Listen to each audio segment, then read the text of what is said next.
Hi, my name's Tom Ollerton, and this is the Shiny New Object podcast. This is a podcast about new marketing technology, and every week I have the absolute thrill of interviewing someone from the industry who I look up to, admire, am inspired by, or they're just generally very cool. And today we have Emily Scoggins, who is all of those things. Emily, can you tell the audience who may not have heard of you who you are and what you do? Thank you very much. That was a glorious introduction. I'm Emily Scoggins. I am a marketeer. I'm a music-obsessed marketeer. That's probably more accurate. To put it in other terms, I'm the outgoing head of marketing from the O2, which is the most successful music venue in the world. But I guess my LinkedIn would say I've spent 17 years working for some of the biggest brands in the world. So I spent a long time at McDonald's, at the Beeb, Sainsbury's, Vodafone, The Times, etc., kind of implementing and defining marketing strategies there. And we met each other under rather unusual circumstances, didn't we? I seem to remember. Which circumstances are you remembering? I'm remembering breakfast things at We Are Social, but maybe there's something before that. No, what happened when I pitched you an idea? Oh. Yeah. We should definitely tell that story. Yeah, you pitched an idea that made perfect sense and was something that I would have loved to make happen. We've got to tell the story. Can we tell the story? Of course we can. Yeah, tell the story. So I was working at Wheel Social, and me and the tech director met you in McDonald's in King's Cross. Salubrious location. So, yeah, high class. That's how much you wanted to work with us. Yeah, just get a cheeseburger, lads. And Matt, who had this brilliant idea, bought a Happy Meal. Mm. So we had proper meals, and he had a Happy Meal, and you're like, why are you eating a Happy Meal as a grown man? Exactly. Yeah.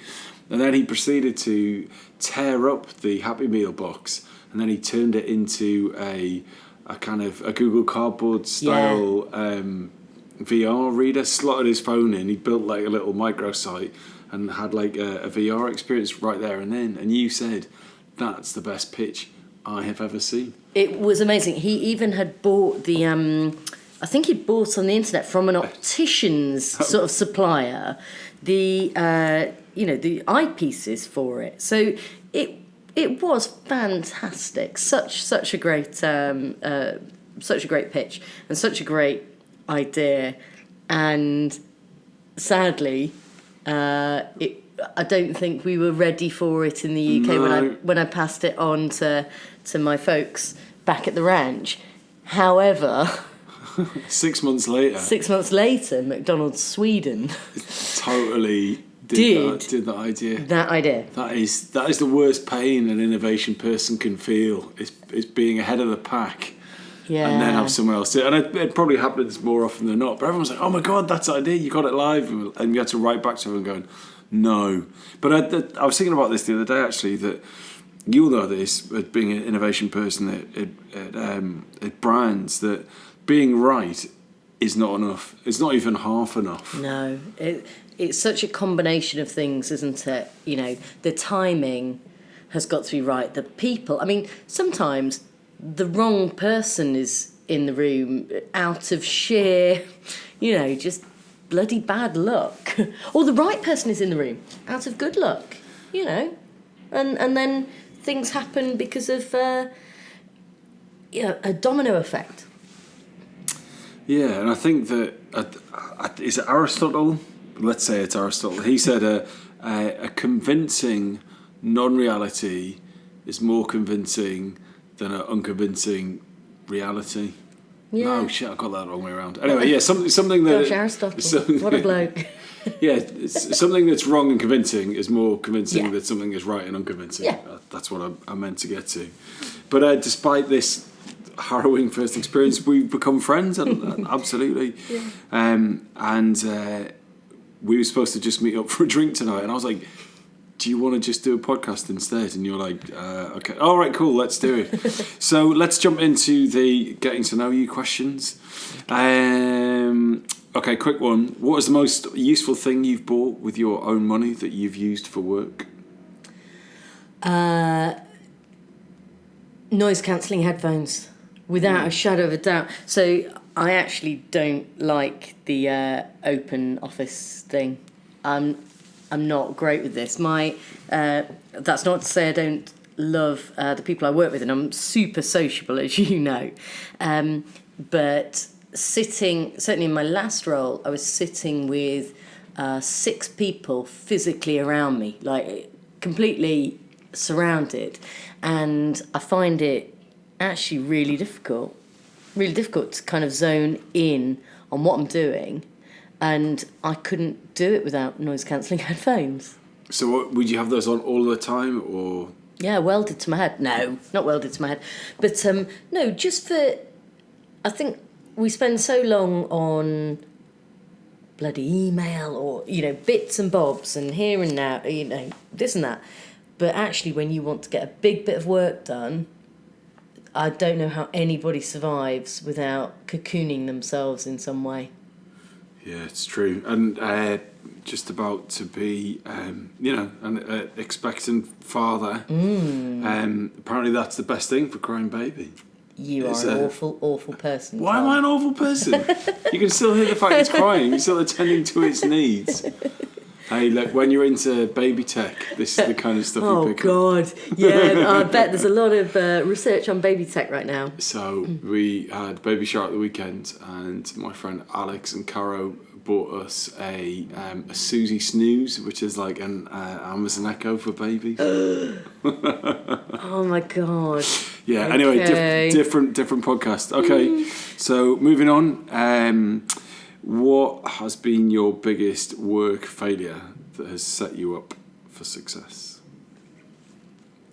Failure as in something you shouldn't have done? Failure as in... It's an open question. You can take it how you like. Okay. That's then set me up. I have an awful habit of sort of thinking, oh gosh, I must do what's right for the business, not for me, kind of thing.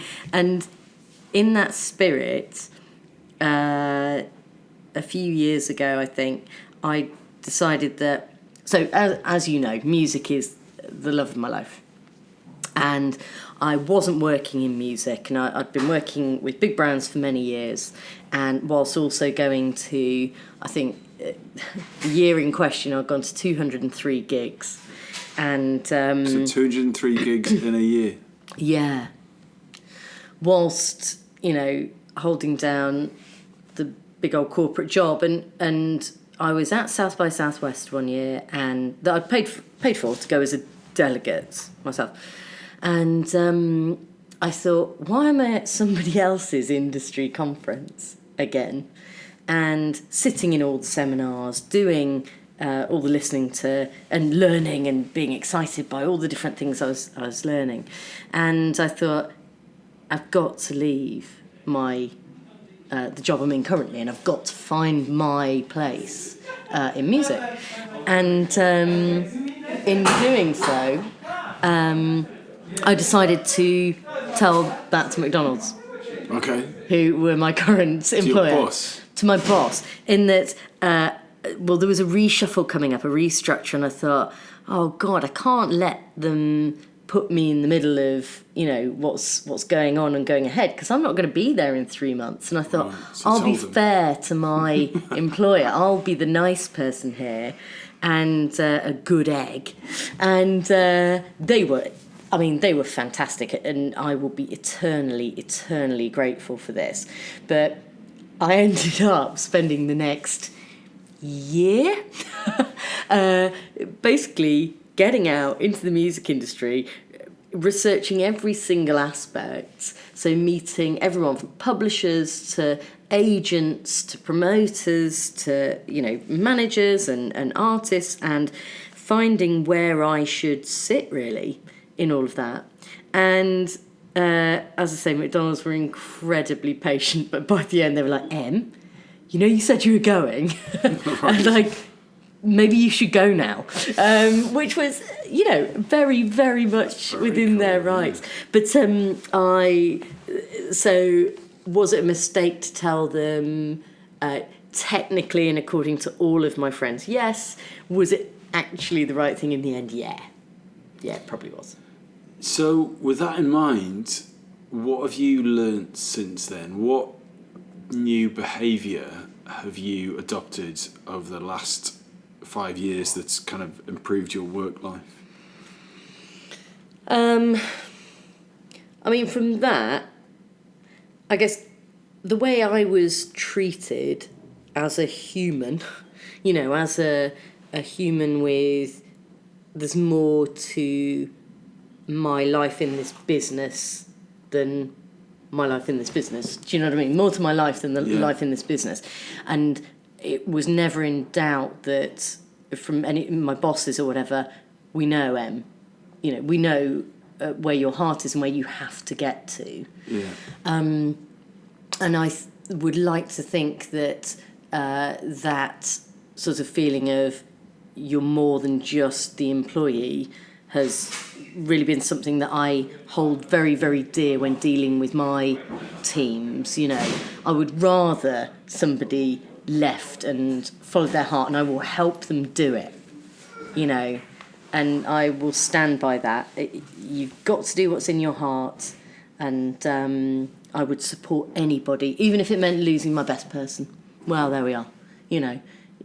The next person will be great and will come along, and you'll have done something for that person's life. It's bigger than the job, isn't it?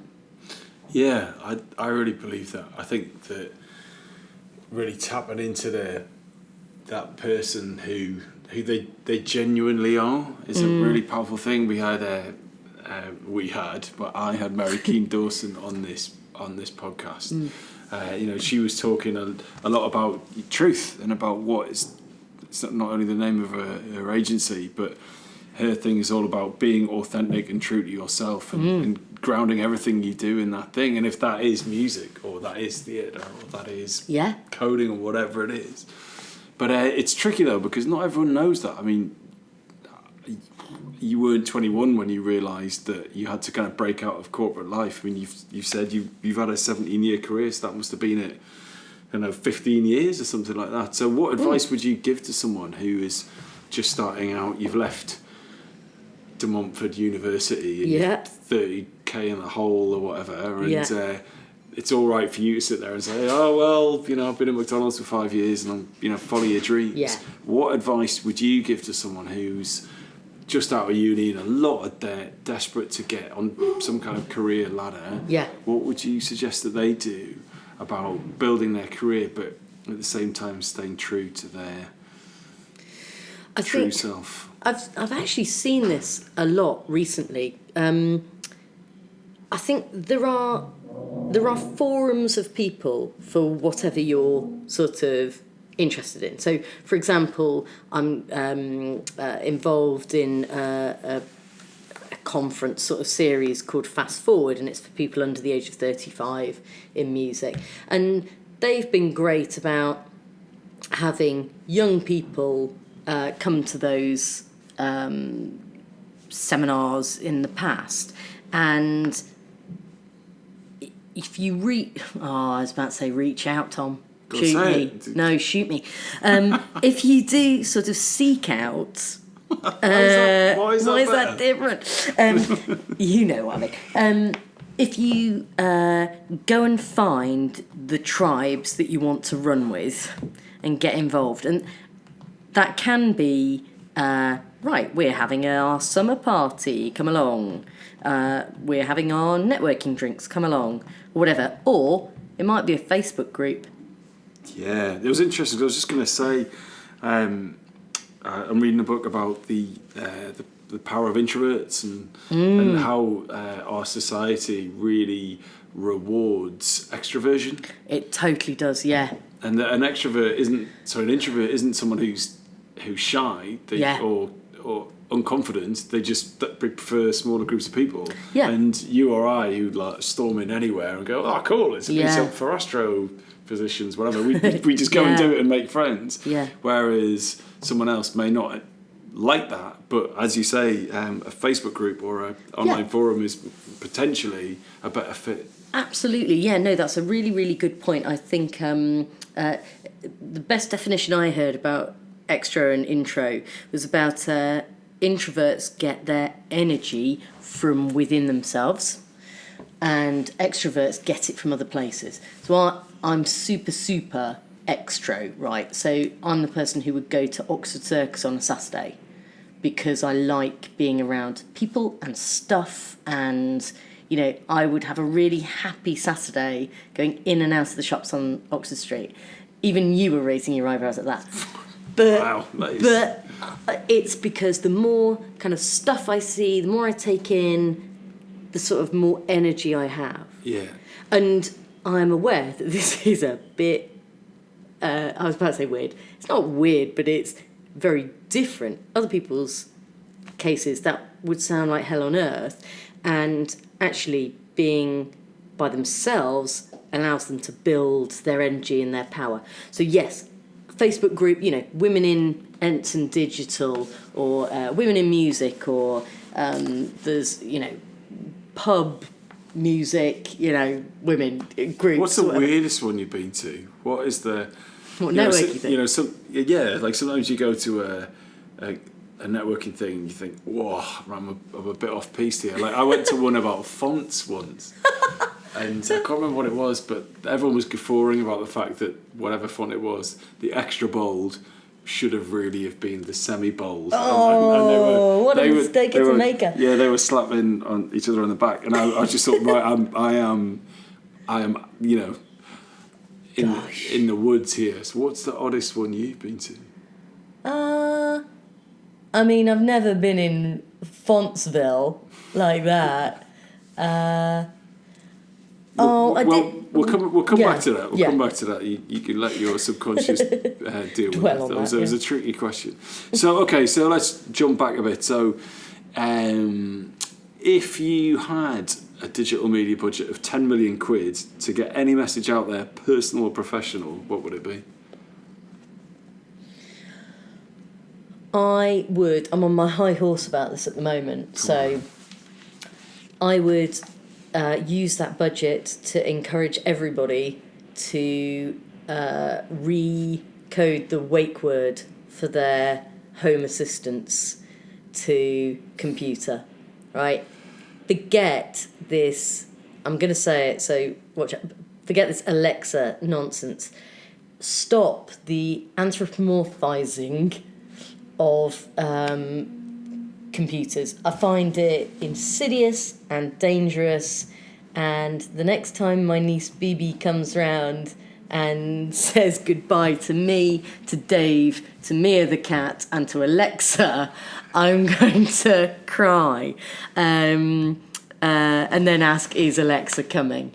And her dad's like, no Bibi, Alexa's not coming, we're going to leave Alexa here. So my pet story with this one is I did a panel with some lad from OMD at the Future of TV conference. Right. And he has a young daughter or young daughters, and he went on holiday and his daughter was crying. And he said, why? He said, I miss Alexa. We've got to stop this. Why have we got to stop this? Why? Because they're not people. And so Janet, the wonderful doctor that I met... Dr. Janet Basterman. Yes. At Story Stream. Yeah, who I met very recently, put it, really well. In giving them a name like that, the creators of it can dodge a bullet. It's not the people who coded that have the issue. It's Alexa. You're putting it onto a fake being. It's not right. It's dodging a bullet. The people responsible need to be responsible. They don't need to palm it off on some nice young lady who sits on my chest of drawers. So what is the consequence of this? Let's extrapolate out from 2018. So if people don't recode their wake words on their home assistants, and called it whatever, computer, Yeah. what happens? Then you have those small children growing up thinking that there's somebody, a trusted source, who does, supply them with everything they need, even if it's a load of rubbish, My Alexis gets stuff wrong all the time. I have 3, incidentally, in a 2-bed flat. So I went hard on this. Yeah, I have a show. 3 dots. You bought a show? I've got a show in the kitchen, which never listens to me. Right. Dave talks to it, and she always listens to him. What's he use the show for? For news briefings, stuff like that, bits and bobs, recipes, kitchen stuff. Oh, also to watch the cat when we're on holiday. So we put the show. You look in horror there at me, but we put the show beside her bowl when we're away, and then we can see her. Now you're looking really upset with me. But it's a nice video camera to watch. Who's looking after the cat? Oh no, she has somebody to come in and feed her and play with her. Right. But we just watch her other times. I was not expecting that. So it was weird doing this podcast. I talked a lot about my old job, but what we did at Christmas was a head elf skill. So if you've got a kid that's naughty, you go, Alexa, tell the head elf that Charlie's been naughty, and then Miles at work would come on dressed as an elf going, oh no, have you been naughty again? I better call Santa. And we did like a whole kind of like, what you call it, distorted calling the North Pole thing. And they've said, Alexa, tell the head elf that Charlie's been good. It'd be like, oh, you're going to have a good Christmas. Totally brilliant. But would Amazon get it live on their Amazon store before Christmas? In the UK, would they? Never rely on anyone, my dear. Yeah, a bit frustrating. I have to say I don't agree with that. I don't agree with the whole elf on the shelf thing either. What? Surveillance society for small children. Anyway, next question. No, let's go. Let's go. Let's head straight into the tension. So why don't you agree with that? I think a child should be. Oh God, why are you asking me parenting things? By the way, you're the one about to have a child. This is a strong opinion. This is good. Come on, I will get to the bottom of this. I think that a kid should behave because it wants to behave, not because it thinks, oh Christ, if I don't behave, Miles, whatever from We Are Social, will tell me I've been naughty.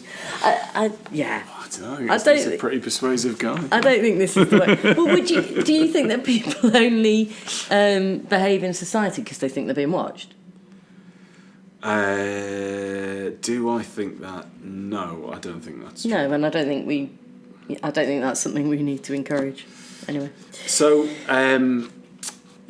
so on your billboard it would say, stop calling Alexa, call it computer. And I might craft the copy, but yes. Okay. Choose a nice font, not the semi-bold. Helvetica. But what do you think about the fact that kids would have imaginary friends or talk to their pets, like they would, or their blanket? Isn't it just that the nature of small children to apply personality or importance to things that aren't important before they learn? Their brains develop strong enough for them to have proper relationships with their peers. That's all fine, but the blanket doesn't have an authoritarian kind of role, so... That's a good point, yeah. Okay, so the and dogs never judge. That's true, and the blanket will probably have some kind of voice thing built into it at some point. Well, I wasn't expecting that to spiral off. So yeah. See, yes. Okay, so in the last 5 years, what have you become better at saying no to? Festivals. Christ, no. Have I become better at saying no to anything? I do actually go to less shows. In the last couple of years, I think I've been to fewer gigs. How many gigs are you doing now? Well, how many gigs was it before? 203? 203. I'm nowhere near. I'm not counting anymore, but I'm nowhere near. I think that I've realised the benefit to mental health of sleep. Right. Okay. For sure, sleep. Which I used to think was for wimps, really. And what's your sleep routine now? Are you like in bed at 9 or in bed at 12? Oh no, like, still be sort of 11, 12. Right. Yeah. And then up at? Well, alarm is usually a 6:30 kind of thing. Wow, right. That's late for a 6:30. But, I mean, you realise... Better than 2 a.m. or 3. Yeah. And you know how long it takes me to put on my makeup, right? Like, this is, take out. I don't leave the house till 11. Right. Okay, so last question before we get on to the shiny new object. When you feel overwhelmed or unfocused, how do you get back on track? Well, I can't imagine you being either of those things. What do you do? How do you reconnect? I am those things at times, and I'm not joking, and I know it seems like this just comes from the last thing I said, but go to bed. Like sleep sorts out so much. That whole thing that they say about the mental filing cabinet that gets sort of done as you sleep, I have absolutely no doubt that's the way. I wake up and things aren't unsurmountable anymore, and things have been filed, and you do sort of go, right, this first, then this, then this. Our bodies are rechargeable batteries, and thank God. And, you've got to find the time to stick them back in the charger. So I wonder with sleep, because I'm the same, but I'm 40 now. So I'm like, I get up at 6, and like, I've have to be asleep by 11. Right. Otherwise, I definitely feel it. And I'm trying to think, was that always the case? Like, if I'd gone to bed at 11 between the ages of 20 and 25, would I be like really successful? If I went to bed at 11, like I was 21, I would have thought like something wrong with me. It's fine, and I don't regret in the slightest any of those nights out. Not a single one. There's nobody who is our age, 'cause I'm getting on myself, actually. No, I'm 40 this year, but... when are you 40? I'm 40 the day before I get married, so in November. Oh, wow. Yeah, I didn't tell you that bit, did I? No, but I don't regret any of those nights out. There's not one of us who worked in advertising in the late 90s, early noughties who didn't, wake up in the post room or, come rolling in last night's clothes, whatever. And that's fine, isn't it? Yes. It was part of who we are and what we did, and I don't regret a minute of it. But have you seen that documentary on Netflix about Adderall? Oh no! And the whole efficiency culture amongst undergrads in the US. Oh, what are they up to? Well, it's as I understand it, there's a drug called Adderall that solves the ADHD. But if you don't have ADHD, it really focuses you, so you can just go for hours and hours and hours. Christ, we used to have Pro Plus. Oh my God! University and heart palpitations. Yeah, it makes me feel funny just thinking about.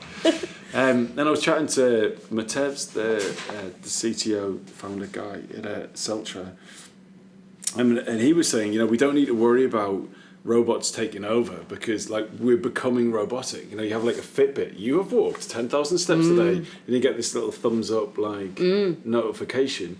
But it's crazy, isn't it? It's like we're I need 7 hours sleep and I will have these vitamins. And we're becoming so roboticized, and in some ways, with Tinder, that's an algorithm choosing who we hook up with. And, that's an algorithm that's kind of deciding who has babies with who. It's it's really odd.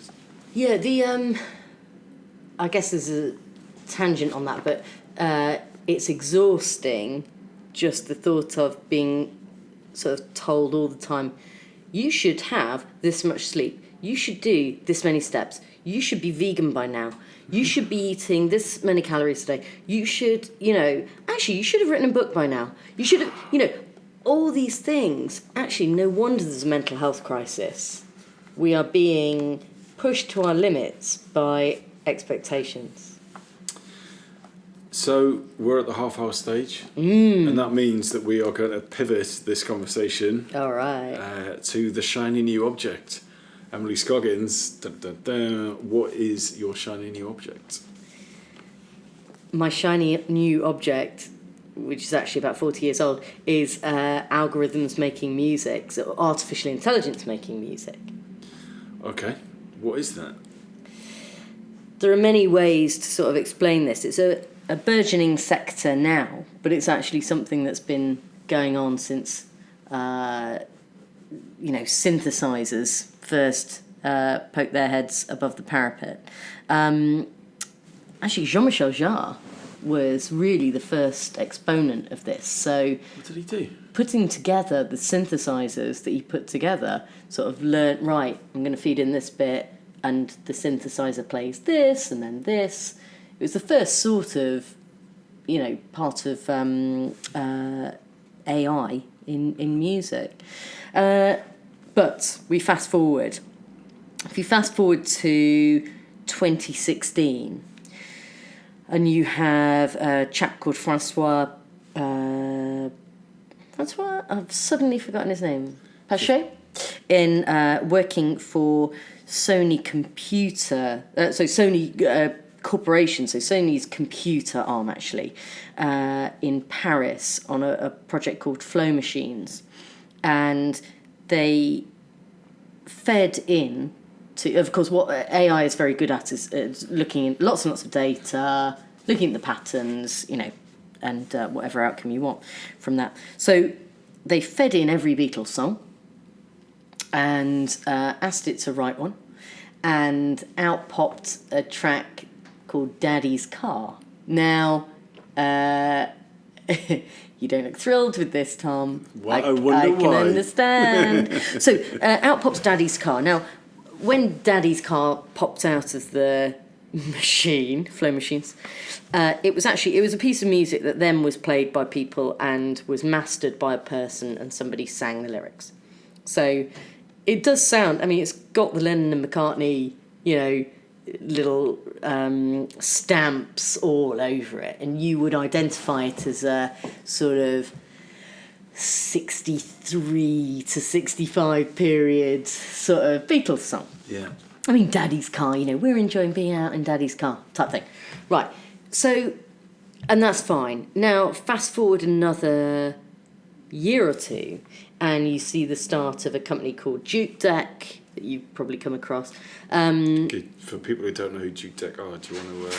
Yeah, so Juke Deck, at this stage, where it's an application where you can basically say, right, I want a piece of music that is ukulele-based, upbeat, 1 minute 38 seconds long, and at that stage you then press a button and out pops this piece of music, which in the early incarnations was pretty clunky, but functional, right? And nobody is suggesting that this is a hit record or anything like that. It's music and it's functional. Now, if you play with the Juke Deck app, you would get something that I would challenge you to think wasn't written by a human. It's still functional music. Again, it's not going to set the charts on fire as it is, but there it is. There's other things all over the world. There's AMPA out of San Francisco, which has been taught the rules of music. So it knows how it knows the structural sort of parts of different genres, and it also has written into it emotional cues. So minor chords versus major chords, and what basically evokes particular emotions.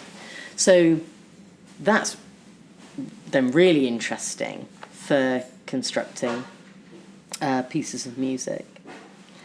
And I mean, this is such a wide beast, right? Because you can, talking about AI creating music, before we even get to this point, you've got AI that can teach you to play music. So there's a fabulous, the fastest finger picker in the world, has got an app. I did the movement there with it. You did. You also did Deliverance as well. Yeah, indeed. But you know, there are lots and lots of apps to do that. Go in a bit of detail there. So, how does that work? So, I've never played the banjolele before. Banjolele, yeah, my favourite. And you how does the AI teach you? I think the AI knows common problems, so would know to say to you, actually, you need to do this. Actually, you know, it can spot your issues.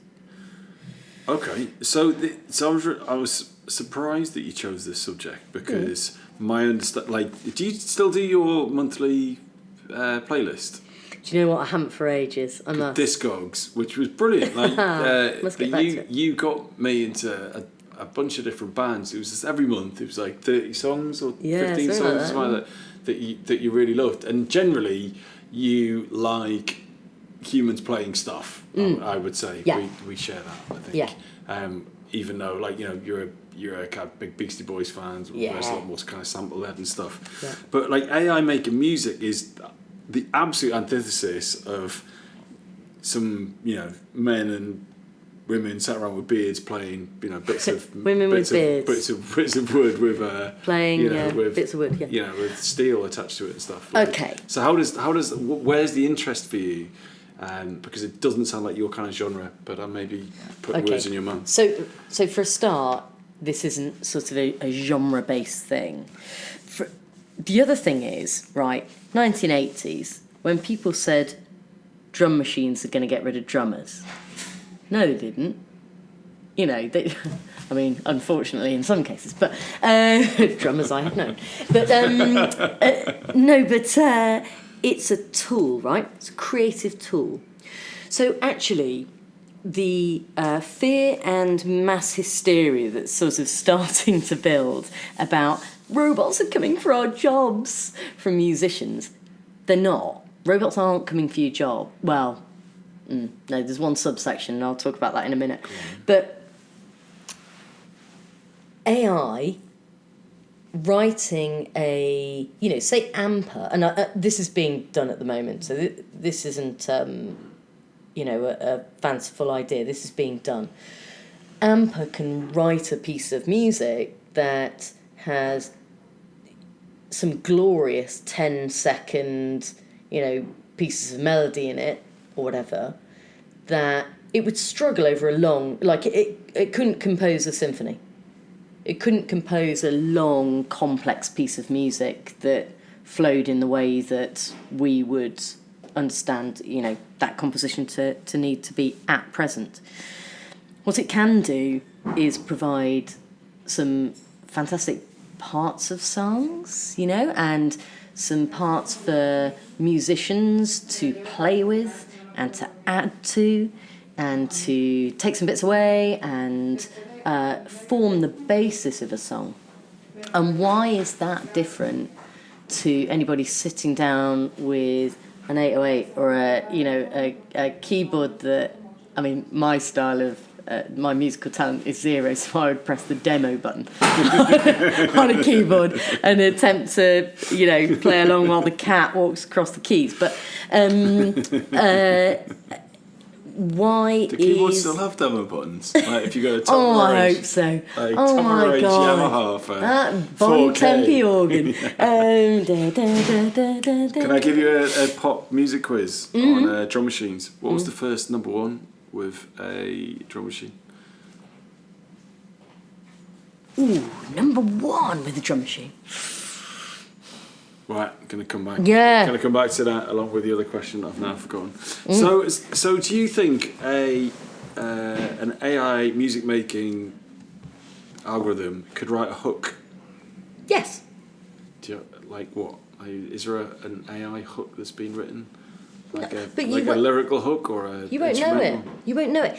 It might be out there now. It might have been used on, the latest number one. You don't know, and you're not.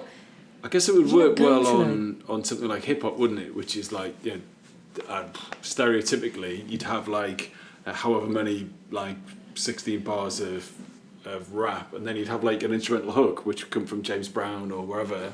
So if you had your pattern or whatever, and then you go, this hook, that could work that way. But I think. Isn't a hook an original idea? And I don't want to go into this too much, but what is an idea, and what is an idea if not just an original way of putting some things together? And that's true. If we're talking about artificial intelligence, then it's just things that haven't been put together before and are now being put together. There's only so many notes. So there's not many people I interview on this podcast where I could have this debate with, and I know I'm going to sound like a petulant idiot, but my massive bugbear about music, and I know that this is wrong, is that I think that music that was made before digital is invented is better than post-digital music. Right. And there's a ton of examples of that not being true, which is fair, but let me just stick with a purist argument. Sorry, what do you mean by digital music? Okay, so when pre-digital, people had to record pretty much live or close to, right? And the only people that would ever get in a studio were people who'd spent 10 years plus just doing that thing, playing the drums. So this is your singing. 10,000 hours thing? Yeah, 10,000 hours of dedicated passion. Yeah. So there's no way a manager or a record label would put someone in front of a microphone if they didn't think they could do it in 2 or 3 takes, because it was so expensive. Yeah. Right. There was just no way they would ever take that risk. So therefore, by self-selection, the only people that would ever get in front of a microphone are people who loved music so much that they would put 10,000 hours into it. Yep. And I think you can hear it. Whereas people like me, who had a very brief, terrible career in music, definitely didn't put 10,000 hours in. Put about 40 hours in, and then decided I was going to be a musician. And you can hear it. You can hear how much worse I am than all of my musical heroes, because I just didn't love it enough to do it for 10 years. I just did it. I sort of picked it up when I was 17 and got the right haircut and some jeans and got on with it. Yeah. So I think that the digital allowed a whole new type of music to be created. So obviously dance music, which is not my thing, but I understand that's powerful to people. Like hip hop came around sort of in some ways, or certain elements of hip hop came around after digital. So my worry now is that with AI music, then it's going to allow literally everyone is going to be able to make music without any musical knowledge whatsoever. So aren't we going to then, yes, we will create some new genres that we never thought existed, but is music going to become so accessible that it kind of self-selects out all of the people that really love it? Okay, so what you're actually talking about is, do people deserve to make music? If they don't love it as much as people that really do. Okay, so love as a quantifiable thing, and love as a... Love is the measure of sacrifice, right? And the more you love something, the more you will sacrifice other things. So, I don't know, Nina Simone, she said that, she played scales and scales and scales forever and ever and ever because she loved it.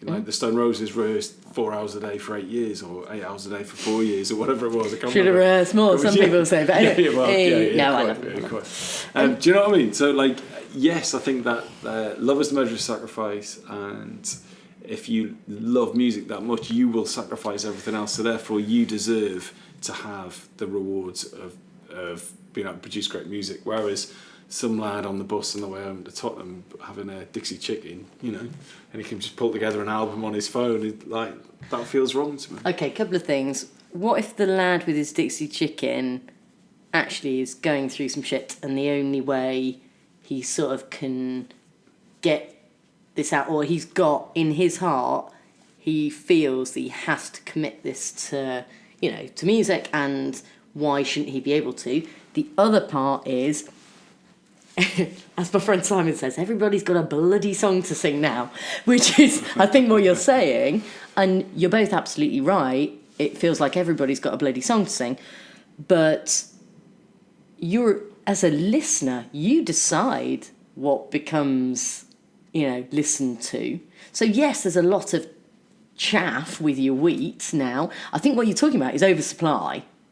And so out of this mass of music that's being created now, who's to say, I can't remember what your favourite things are, but Beatles or Stones or whatever, whatever you love, what's not to say it's in there being created in the same way as the other stuff that was around at that time and you just didn't listen to because it wasn't very good.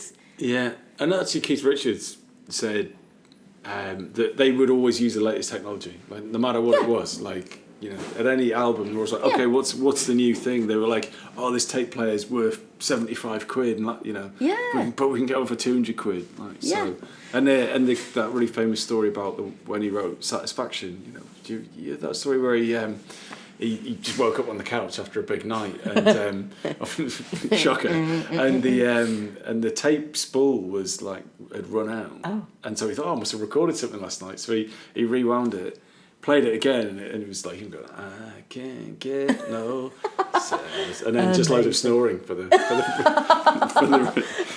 and so that was the technology, editing right? process is good. Yeah, That if that technology wasn't available, like an affordable tape play, it wouldn't have happened. So I knew I don't. There's no credence to my point really, but so what is the future of music? What's going to happen? Is everyone going to be an artist? I think everybody's going to have the ability to be an artist. So I think the next stuff that's being done, so everything I've spoken about is sort of generative AI. The leap now is really interesting. So there's a company called, funnily enough, AI Music, but they are doing something that they call shape shifting.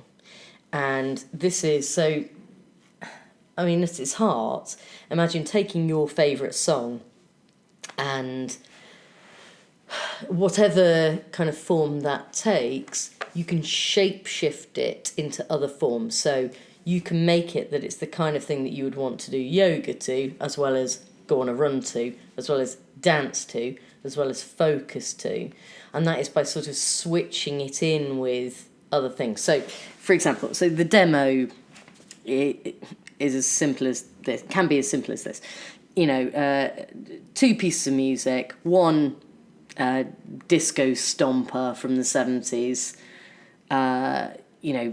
very familiar vocal line, etc. How it was demoed to me is then with the flick of, a switch, basically mixing that, effectively remixes on the go. So mixing it with, and the demo I saw was, a grime track.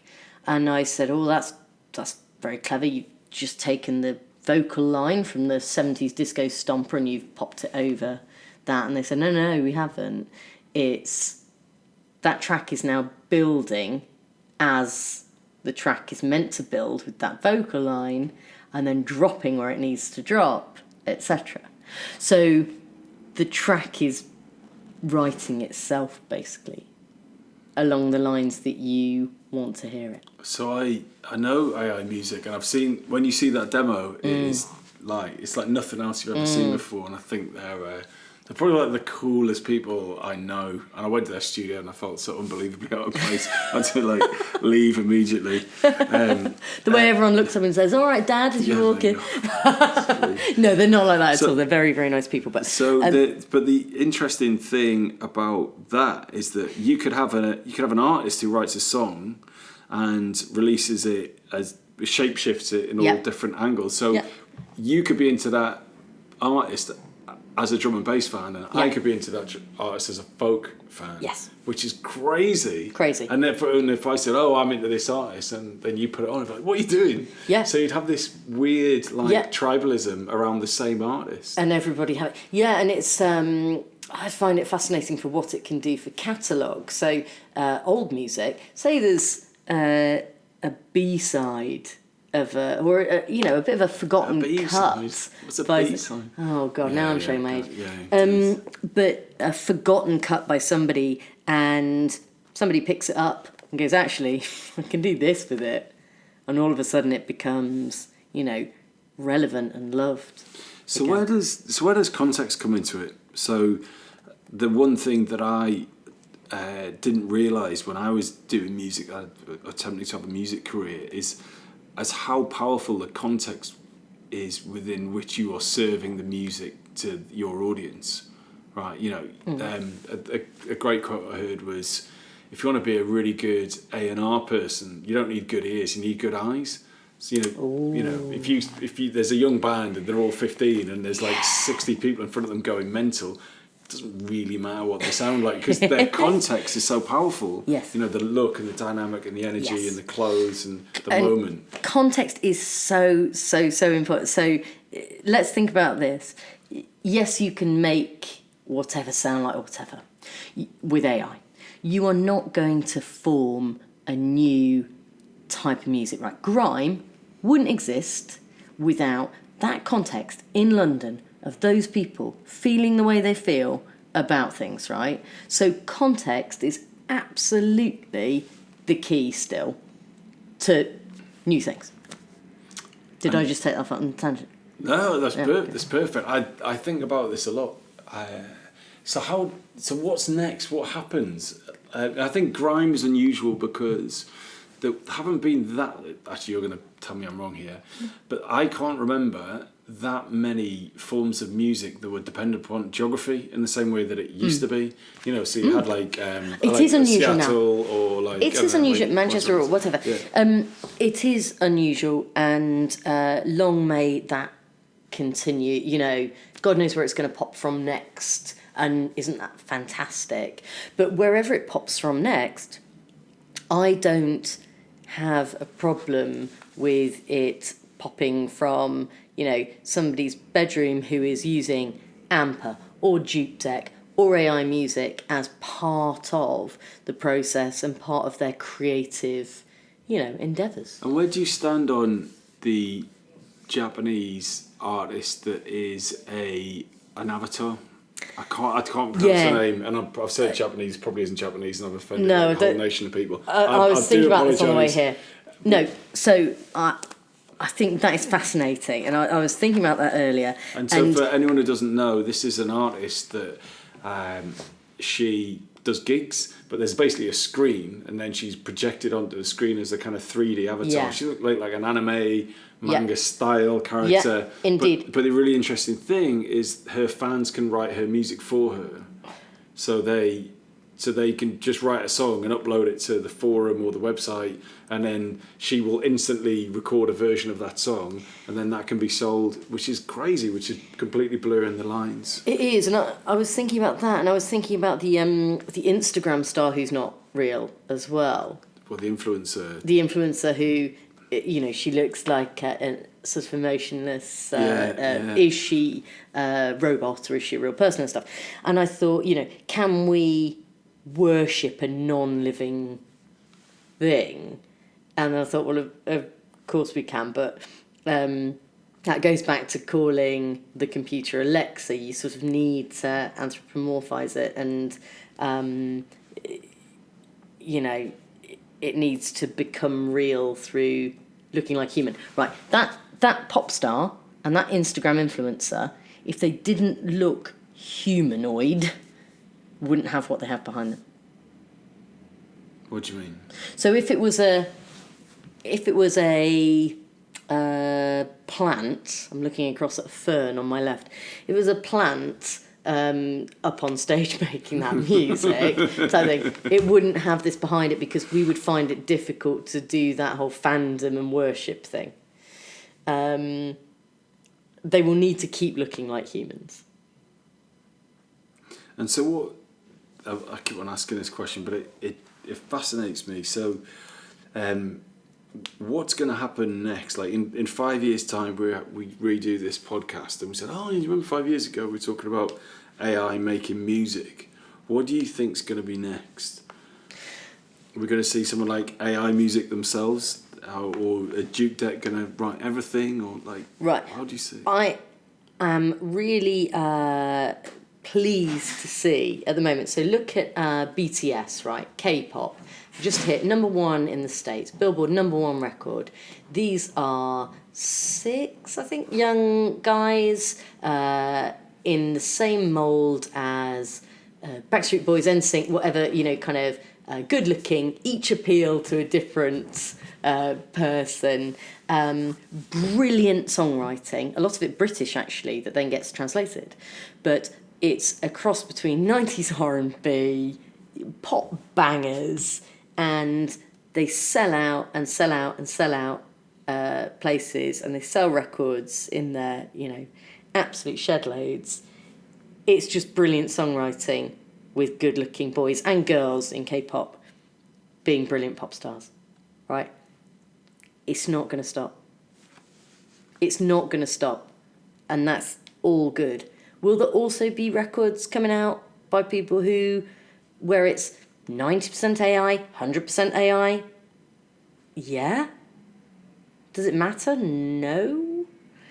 It's still somebody putting it together and putting, hopefully, a face on it. I mean, come back to me in 5 years when that plant has made a really awesome record. And I'm not saying artists can't be faceless, because like Beirut and stuff like that, but I think pop superstardom will happen to pop superstars for the next few years at least. I think that's a really excellent point. The things that classic entertainment do that works will carry on working. You'll go to see a film and you'll know exactly what's going to happen all the way through, but you'll still pay money to see it. You'll you'll, in the same way you'll have Sunday lunch, or a classic thing is a classic thing, and it's classic for that reason, that it pulls on the emotional triggers or the social preconceptions or music in a certain way. I heard a theory recently, and I can't remember who said it, that the reason we like music the reason we like certain artists or get into new artists, because the melody will follow a certain pattern and then change only ever so slightly. Right. So, if you listen, like, I don't know, if you said, there's this really cool, like, 70s, gospel outfit you've never heard, I would probably instantly get into it. And whether if I really like them, it would depend how far they deviated from the course. Yeah. Whereas if you go, Tom, here's some Gregorian chanting, I'm going to go, Actually, because when it's so far away from your median, it's really difficult to relate to emotionally. But the bands we like are the ones that stick melodically to our median, but then fuck with it a little bit. Yeah, and that's good. That's good for us. So I'm just going to do a little recap. So you have a 17-year career, BBC, McDonald's, Sainsbury's, The Times. We had a very unusual meeting. We discussed noise-cancelling headphones as your tech of choice. Music, quite clearly, is the love of your life. And you're the only person I know that's ever done 203 gigs in a year. What was the best one in that year?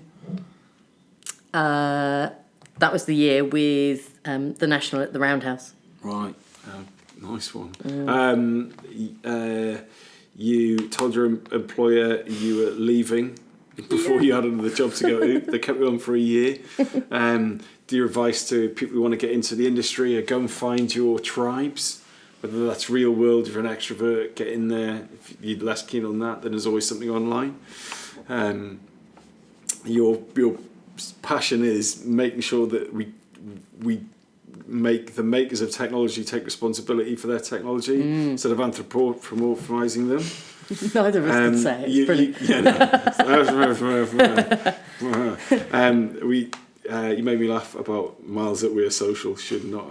I've got to tell him he's on this podcast. Sleep solves almost all of your problems. Your mental filing cabinet.